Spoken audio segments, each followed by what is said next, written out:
Hey there, it's Sarah, author, speaker, and advocate. This week I want to talk about why it's important to actually call out feelings of shame rather than choosing to suppress it. Shame is a hard emotion for anyone to carry, right? Often when it creeps to the surface, we have to make amends with others and do some extensive internal work in order to rid our energy field of lingering negativity. But it is important to remember that we're all human. We all make mistakes and we can heal. Harboring unaddressed shame is unhealthy and it needs to be acknowledged so that we can release it. So what happens if we don't choose to address shame in a healthy manner? For starters, it's important to note that suppressing this emotion only affects the person suppressing it.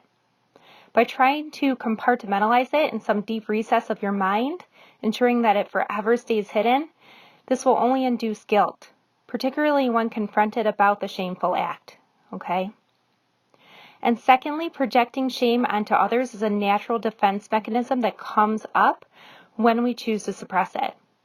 The brain believes that if we can illuminate fault in others rather than admitting to our own shortcomings, the shame will somehow disappear. Yet the heart always knows better.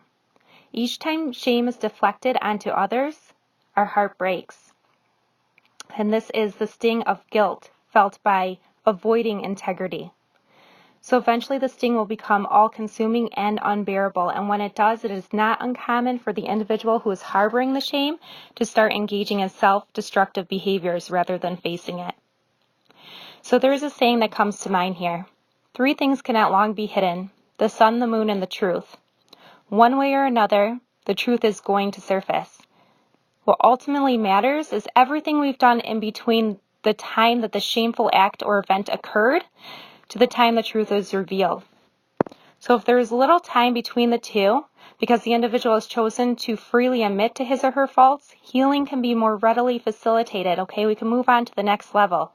However, if there has been a treasure trove of lies and projective tactics carried out in between, it'll be much more difficult to release the shame and all of the negativity that surrounds it.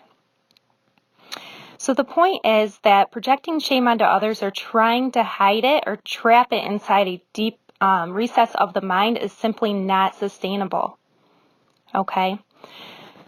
Releasing shame in some way can be painful temporarily, but it can literally save you from internal unease and from future heartbreak. So if someone is confronting you, take this as a blessing in disguise.